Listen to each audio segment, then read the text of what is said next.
जय श्री कृष्ण। अर्जुन ने कहा, हे कृष्ण, मैं प्रकृति एवं पुरुष, क्षेत्र एवं क्षेत्रज्ञ तथा ज्ञान एवं ज्ञेय के विषय में जानने का इच्छुक हूँ। श्री भगवान ने कहा, हे कुंती पुत्र, यह शरीर क्षेत्र कहलाता है और इस क्षेत्र को जानने वाला क्षेत्रज्ञ है। भगवद गीता के प्रथम 6 अध्यायों में शरीर के ज्ञाता अर्थात जीवात्मा तथा जिस स्थिति में वह भगवान को समझ सकता है उसका वर्णन हुआ है। बीच के 6 अध्यायों में अर्थात 7 से 12 अध्यायों में भगवान तथा भगवान के साथ जीवात्मा के संबंध एवं भक्ति के प्रसंग में परमात्मा का वर्णन हुआ है। इन अध्यायों में भगवान की श्रेष्ठता तथा जीव की अधीनावस्था की निश्चित रूप से परिभाषा की गई है। अब 13वें अध्याय से आगे इसकी व्याख्या हुई है कि किस प्रकार जीवात्मा प्रकृति के संपर्क में आता है और किस प्रकार कर्म, ज्ञान तथा भक्ति के विभिन्न साधनों के द्वारा परमेश्वर उसका उद्धार करते हैं। यद्यपि जीवात्मा भौतिक शरीर से सर्वथा भिन्न है, लेकिन वह किस तरह उससे संबद्ध हो जाता है इसकी भी व्याख्या की गई है। भगवान कहते हैं, हे भरतवंशी, तुम्हें ज्ञात होना चाहिए कि मैं ही समस्त शरीरों में ज्ञाता भी हूँ और इस शरीर तथा इसके ज्ञाता को जान लेना ज्ञान कहलाता है। ऐसा मेरा मत है। अब तुम मुझसे यह सब संक्षेप में सुनो कि कर्म क्षेत्र क्या है, यह किस प्रकार बना है, इसमें क्या परिवर्तन होते हैं, यह कहाँ से उत्पन्न होता है, इस कर्म क्षेत्र को जानने वाला कौन है और उसके क्या प्रभाव हैं। विभिन्न वैदिक ग्रंथों में विभिन्न ऋषियों ने कार्यकलापों के क्षेत्र तथा उन कार्यकलापों के ज्ञाता के ज्ञान का वर्णन किया है। इसे विशेष रूप से वेदांत सूत्र में कार्य कारण के समस्त तर्क समेत प्रस्तुत किया गया है। पंच महाभूत, अहंकार, बुद्धि, अव्यक्त, 10 इंद्रियां तथा मन, 5 इंद्रिय विषय, इच्छा, द्वेष, सुख, दुख, संघात, जीवन के लक्षण तथा धैर्य, इन सबों को संक्षेप में कर्म का क्षेत्र तथा उसकी अंतःक्रियाएं कहा जाता है। विनम्रता, दंभहीनता, अहिंसा, सहिष्णुता, सरलता, प्रामाणिक गुरु के पास जाना, पवित्रता, स्थिरता, आत्मसंयम, इंद्रिय तृप्ति के विषयों का परित्याग, अहंकार का अभाव, जन्म, मृत्यु, वृद्धा अवस्था तथा रोग के दोषों की अनुभूति, वैराग्य, संतान, स्त्री, घर तथा अन्य वस्तुओं की ममता से मुक्ति, अच्छी तथा बुरी घटनाओं के प्रति समभाव, मेरे प्रति निरंतर अनन्य भक्ति, एकांत स्थान में रहने की इच्छा, जन समूह से विलगाव, आत्म साक्षात्कार की महत्ता को स्वीकारना तथा परम सत्य की दार्शनिक खोज, इन सब को मैं ज्ञान घोषित करता हूँ और इनके अतिरिक्त जो भी है वह सब अज्ञान है। अब मैं तुम्हें ज्ञेय अर्थात जानने योग्य के विषय में बतलाऊंगा, जिसे जानकर तुम नित्य ब्रह्म का आस्वादन कर सकोगे। यह ब्रह्म या आत्मा जो अनादि है और मेरे अधीन है, इस भौतिक जगत के कार्य कारण से परे स्थित है।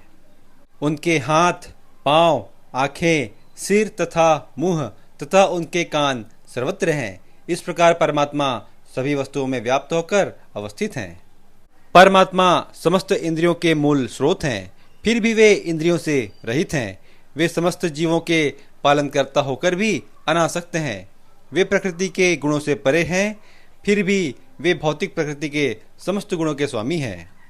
परम सत्य जड़ तथा जंगम समस्त जीवों के बाहर तथा भीतर स्थित हैं। सूक्ष्म होने के कारण वे भौतिक इंद्रियों के द्वारा जानने या देखने से परे हैं। यद्यपि वे अत्यंत दूर रहते हैं, किंतु हम सबों के निकट भी हैं। यद्यपि परमात्मा समस्त जीवों के मध्य विभाजित प्रतीत होता है, लेकिन वह कभी भी विभाजित नहीं है। वह एक रूप में स्थित है। यद्यपि वह प्रत्येक जीव का पालन करता है, लेकिन यह समझना चाहिए कि वह सबों का संहार करता भी है और सबों को जन्म भी देता है। वे समस्त प्रकाशमान वस्तुओं के प्रकाश स्रोत हैं। वे भौतिक अंधकार से परे हैं और अगोचर हैं। वे ज्ञान हैं, ज्ञेय हैं अर्थात जानने योग्य हैं और ज्ञान के लक्ष्य भी हैं। वे सबके हृदय में स्थित हैं। इस प्रकार मैंने कर्म क्षेत्र अर्थात शरीर तथा ज्ञान एवं ज्ञेय का संक्षेप में वर्णन किया है। इसे केवल मेरे भक्त ही पूरी तरह समझ सकते हैं और इस तरह मेरे स्वभाव को प्राप्त होते हैं। प्रकृति तथा जीवों को अनादि समझना चाहिए। उनके विकार तथा गुण प्रकृतिजन्य है। प्रकृति समस्त भौतिक कारणों तथा कार्यों की हेतु कही जाती है और जीव अर्थात आत्मा इस संसार में विविध सुख दुख के भोग का कारण कहा जाता है। इस प्रकार जीव प्रकृति के तीनों गुणों अर्थात सत्वगुण, रजोगुण तथा तमोगुण का भोग करता हुआ प्रकृति में ही जीवन बिताता है। यह उस प्रकृति के साथ उसकी संगति के कारण है। इस तरह उसे उत्तम तथा अधम योनियां मिलती रहती हैं।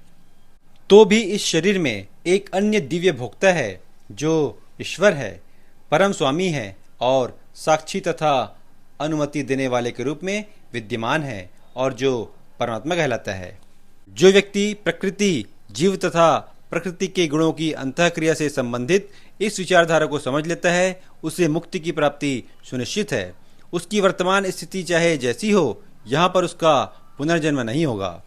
कुछ लोग परमात्मा को ज्ञान के द्वारा अपने भीतर देखते हैं, तो दूसरे लोग ज्ञान के अनुशीलन द्वारा, और कुछ ऐसे हैं जो निष्काम कर्मयोग द्वारा देखते हैं। ऐसे भी लोग हैं जो यद्यपि आध्यात्मिक ज्ञान से अवगत नहीं होते, पर अन्यों से परम पुरुष के विषय में सुनकर उनकी पूजा करने लगते हैं। ये लोग भी प्रामाणिक पुरुषों से श्रवण करने की मनोवृत्ति होने के कारण जन्म तथा मृत्यु के पथ को पार कर जाते हैं। हे भरतवंशियों में श्रेष्ठ, यह जान लो कि चर तथा अचर जो भी तुम्हें अस्तित्व में दिख रहा है, वह कर्म क्षेत्र अर्थात भौतिक प्रकृति तथा क्षेत्र के ज्ञाता अर्थात परमात्मा का संयोग मात्र है। जो परमात्मा को समस्त शरीरों में आत्मा के साथ देखता है और जो यह समझता है कि इस नश्वर शरीर के भीतर न तो आत्मा न ही परमात्मा कभी विनष्ट होता है, वही वास्तव में देखता है। जो व्यक्ति परमात्मा को सर्वत्र तथा प्रत्येक जीव में समान रूप से वर्तमान देखता है, वह अपने मन के द्वारा अपने आप को भ्रष्ट नहीं करता। इस प्रकार वह दिव्य गंतव्य को प्राप्त करता है।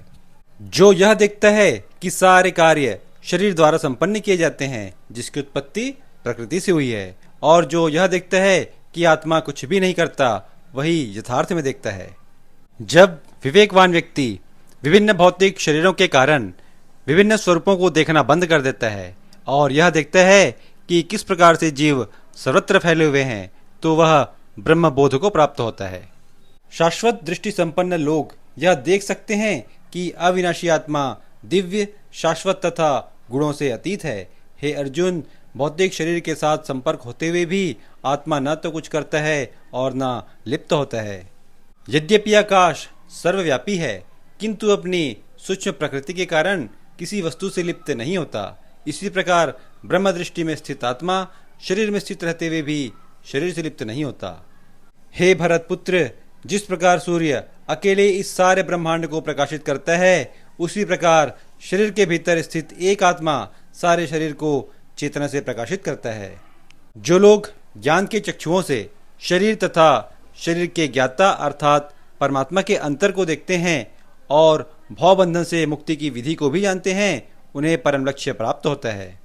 श्रीमद् भगवद गीता का 13वां अध्याय प्रकृति, पुरुष तथा चेतना पूर्ण हुआ।